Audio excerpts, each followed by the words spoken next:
History Secrets.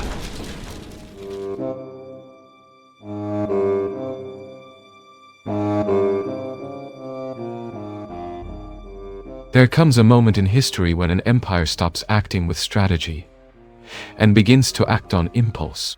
That is exactly what many analysts believe is happening with the United States. The idea that everything can return to what it once was, to the 2020 scenario, is no longer sustainable. Even if there are internal political changes, the imperial logic tends to remain. Because this is not just about governments, but about structural interests. And in this new scenario, something fundamental begins to break. The relationship with allies. For decades, the United States sustained its global influence, not only through military force, but through the construction of strategic alliances. These alliances were based on common interests, even if they were often justified by shared values. Now that logic seems to be dissolving. Instead of strategy, ideology emerges. Instead of geopolitical calculation, impulsive decisions appear, driven by appearance and displays of power. And this has consequences. One of the most evident is the growing perception that American power is no longer expanding, but retracting. What we are seeing is not just a more aggressive use of force, but a change in behavior.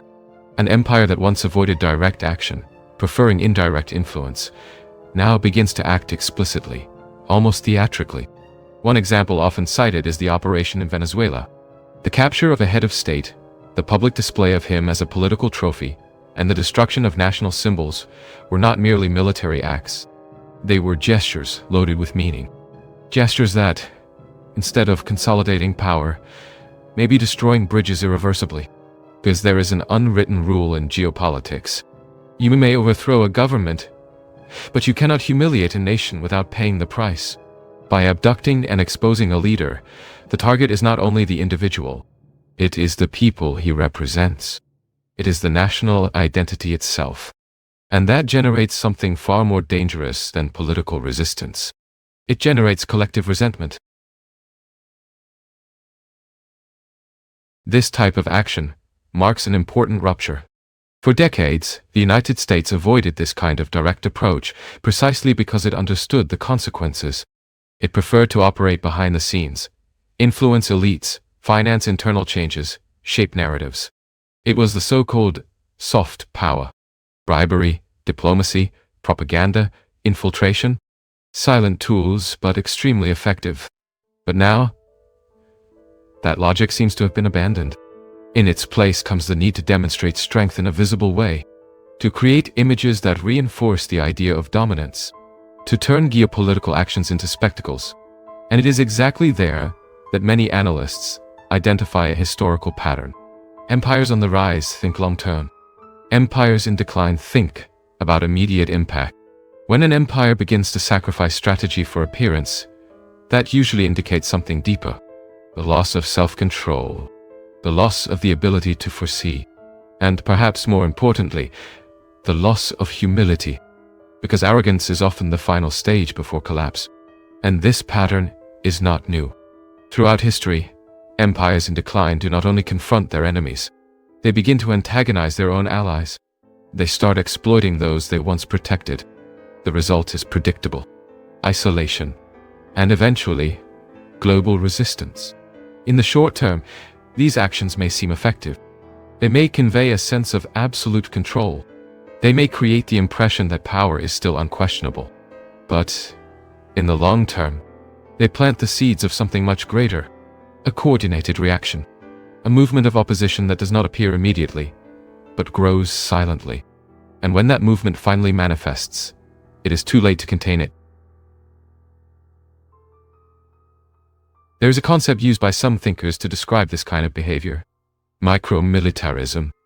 The idea is simple, but deeply revealing. When an empire begins to lose its global position, it starts seeking quick victories against smaller targets. Not because this changes the real balance of power, but because it helps preserve the image of strength. It is a form of compensation, an attempt to hide decline through visible demonstrations of dominance. And in that context, actions such as intervention in Venezuela take on a new meaning. They are not merely isolated strategic decisions. They are symptoms of a larger pattern. a pattern in which appearance becomes more important than consequence. Because from a strictly geopolitical point of view, the logic raises questions. Even if a leader is unpopular, he still represents a sovereign state. And by acting against him in that way, the impact goes far beyond any individual evaluation. The message being sent is not about one ruler. It is about all the countries that are watching. In South America, this type of action tends to produce a specific effect: unification. Countries that historically have deep differences may, when faced with a common external threat, find a point of convergence. Distrust grows, perception changes, and what was once seen as a stabilizing power begins to be seen as an agent of instability. That changes the entire game, because alliances are not built only on economic interests. They depend on trust, and trust, once broken, is rarely restored. At the same time, this shift is not limited to South America. It reverberates globally. Africa, Europe, Asia. Each region observes, interprets, and adjusts its own strategy. And little by little, a new narrative forms, that the United States no longer operates as a global leader, but as an unpredictable actor. And unpredictability, on the international stage, is a risk factor, because it forces all other actors to prepare for the worst. This accelerates a process that was already underway: the gradual distancing. Countries begin to diversify their alliances, reduce dependencies, seek alternatives. And once that movement begins, it is rarely reversed. There is also an important psychological element in this process: the way decisions are made. According to the analysis presented, there is a significant difference between understanding reality and trying to shape it through perception. In some cases, leadership begins to operate as if creating a convincing narrative were enough to make it true, as if repetition and exposure were sufficient to transform an idea into concrete reality. That logic may work in controlled environments, on television, in domestic politics, but on the international stage, it runs into limits, because there are factors that cannot be ignored: geography, resources, military capacity, national interests, and above all, the reaction of other actors. Ignoring these variables does not eliminate their existence. It only increases the risk of error. And when those errors occur on a global scale, their consequences are not isolated. They accumulate, they amplify, and eventually they become impossible to control. It is at this point that a central question arises: to what extent are these decisions part of a larger strategy, or the result of a distorted vision of reality? The answer is not simple, but the signs are beginning to become more evident. The idea that removing one leader is enough to completely transform a country, as if the structure of a nation were concentrated in a single figure, as if eliminating that element would cause the whole system to collapse automatically. But reality is usually more complex. States are not just leaders. They are institutions, culture, collective identity, structures of power that go far beyond one individual. And when that complexity is ignored, the result rarely follows the original plan. In the case being analyzed, this logic seems to have been taken to the extreme. The capture of a head of state was not followed by a structured transition. There was no clear replacement. There was no consistent plan for reorganization. The implicit expectation was that everything would simply collapse. But that raises an inevitable question. What happens when the system does not collapse? The answer, many times, is prolonged instability, because removing the top without reorganizing the base creates a vacuum. And vacuums, in international politics, rarely remain empty for long. They are filled by internal disputes, by external forces, by conflicts that intensify precisely because of the absence of central control. And that turns a one-time action into a continuous problem. At the same time, another element is being discussed: the way leadership perceives its own power.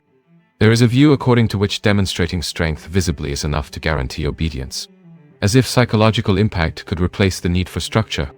This logic, however, depends on a specific condition: that other actors accept that display as legitimate. But when that does not happen, the effect can be exactly the opposite. Instead of submission, resistance emerges. Instead of alignment, opposition emerges. And that completely redefines the scenario. There is also an interesting analogy that helps explain this behavior. The comparison with the world of entertainment. The idea that political actions can be conducted like high-visibility events, where immediate impact matters more than long-term consistency. In that context, decisions are made not only for their real effect, but for the way they will be perceived, for the visual impact, for the narrative that will be built. But there is a clear limit to this approach. Because the real world does not respond like a script, there is no absolute control over reactions. There is no guarantee that the narrative will be accepted. And when that gap between perception and reality becomes too large, errors begin to accumulate. Trust declines, and the room for maneuver shrinks rapidly. This brings us to a critical point in the analysis: the distinction between real power and perceived power. An empire may seem strong, while its foundations are weakening. It may display control, while silently losing influence. And that difference is not always visible in the short term, but over time, it becomes impossible to ignore. As this scenario develops, another layer of the analysis begins to emerge: the simultaneous expansion of conflicts, not in one single point, but in multiple regions at the same time. Latin America, the Middle East, Africa, Asia. Military presence intensifies, operations multiply, and the logic that seems to guide these actions is the same: expand influence before a decisive moment. That moment, according to the analysis presented, would have a specific milestone: a direct negotiation with China. But to reach that point with an advantage, it would be necessary to consolidate power in other regions, demonstrate control, create a position of strength that could be used as a bargaining chip. And that explains the acceleration, because it is not only about acting, but about acting fast. Within that logic, the so-called Global South assumes a central role. Controlling that region would mean influencing strategic resources, trade routes, and emerging alliances, and at the same time, directly pressuring rival powers. But there is a structural problem in this approach. Every action generates a reaction, and the greater the number of open fronts, the greater the complexity of management. This leads us to a classic concept in geopolitics: imperial overstretch. An empire may possess great military power, but that does not mean it can sustain multiple simultaneous conflicts without consequences. Resources are finite, strategic attention is limited, and above all, exhaustion accumulates. It is at this point that one of the most unpredictable elements in the entire equation comes in: China's response. Unlike other powers, China operates with multiple internal currents of strategic thought. There is not one single dominant vision, but a spectrum of possibilities being constantly debated. Some defend closer alignment with Russia. Others prefer a more balanced position, avoiding excessive dependence on either side. And this internal division makes any prediction extremely uncertain, because the final decision will not be only externally. It will also be the result of internal disputes, economic evaluations, risk calculations, and a reading of the global scenario at the exact moment. This means the outcome is not predetermined, but the impact of the decision will be, because regardless of the choice, it will directly influence the coming years, perhaps even the next decade. There is, however, one possibility being raised: that a major agreement may be reached. An agreement that, at first glance, could suggest stability, but that in practice would not alter the main trajectory, because agreements do not eliminate structural tensions. They only reorganize them, and in some cases they even intensify them silently. This creates a paradoxical situation. Even with negotiations, even with apparent diplomatic progress, the global system may continue moving toward conflict, not because of a specific failure, but because of structural incompatibility. And when systems enter into conflict at that level, the consequences are not localized, they are global. Within this dynamic, there is one point that stands out as a possible center of convergence: Iran. Throughout the analysis, it appears not merely as another point of tension, but as a final strategic objective. a point where multiple lines of conflict may intersect, and that completely changes the level of risk. Because unlike other scenarios, an escalation in Iran would not be isolated. It would directly involve other powers, Russia, possibly China, and various regional actors with deeply rooted interests. There is a fundamental difference between limited operations and large-scale invasions. Airstrikes can have impact. They can weaken structures, but they can hardly completely alter a regime. A ground invasion, on the other hand, requires something much greater: massive resources, extended logistics, and the willingness to sustain a conflict for an indefinite period. In the case of Iran, this complexity multiplies. The country has a significant population, a difficult geography, and a military capacity that cannot be ignored. That makes any attempt at direct intervention extremely risky. But even so, the possibility is considered, not necessarily through traditional strategic logic, but through a combination of factors: external pressures, political interests, and above all, the search for immediate gains. There is also a less visible, but equally important component in the process of indirect preparation. Before any large-scale action, an intensification of internal movements can be observed. Protests, economic instability, support for dissident groups, covert operations. These elements do not confirm an imminent intervention, but they indicate an environment being shaped, a scenario being prepared, and that reinforces the perception that the conflict, if it occurs, will not be sudden. It will be the result of a gradual construction. At the same time, a critical question arises: the moment of decision. If an action of this magnitude is to be taken, when will it happen? According to the analysis, 2026 may represent a phase of acceleration, a period in which tensions increase, movements intensify, and positions are defined. But the climax may lie beyond that, perhaps in 2027. This distinction is important, because it indicates that not all decisive events occur immediately after their preparation. Some require maturation, alignment of factors, and often a specific window of opportunity. All of this leads us to a provisional conclusion. The global scenario is not merely transforming, it is compressing. Events that once would have taken years to unfold now seem to happen in much shorter cycles. Decisions accumulate, consequences overlap, and the margin for error decreases drastically. In this kind of environment, small decisions can generate disproportionate effects, and major decisions can completely redefine the global balance. As these tensions accumulate, another aspect begins to gain relevance: the way power is exercised, not only in concrete actions, but in the logic behind them. There is a reading according to which strategic decisions may be guided less by structured analysis, and more by immediate perception, by image, by impact, as if the main objective were to demonstrate strength, regardless of the long-term consequences. And that creates a dangerous misalignment, because the exercise of power requires consistency. It requires a minimum degree of predictability. It requires an understanding of limitations. Without that, what remains is improvisation. One of the most critical points in this analysis lies in the idea of overload.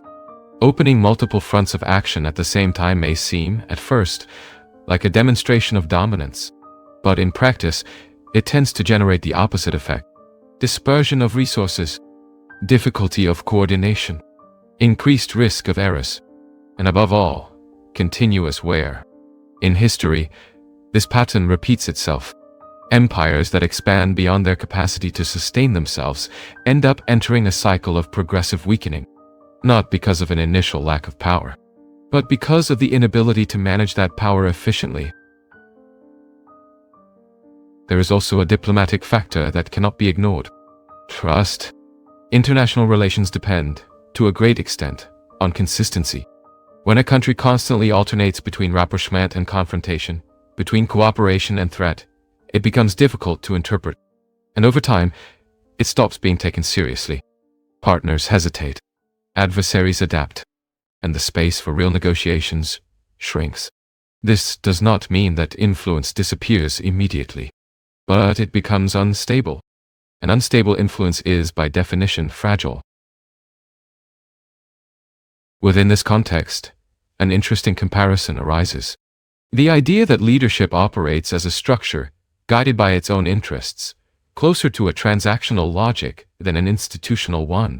Decisions begin to be evaluated not only by their collective impact, but by individual benefit, by immediate advantage, by the capacity to generate specific gains, even if temporary.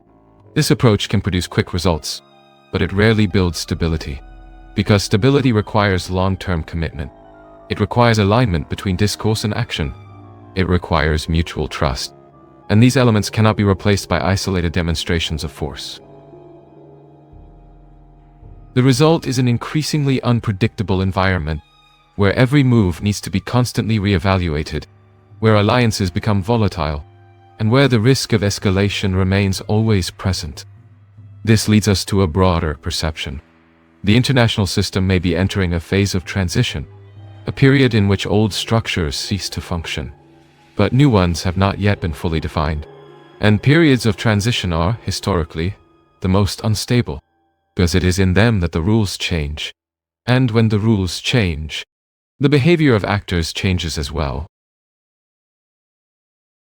If there is a point where all these lines converge, it may be closer than it seems.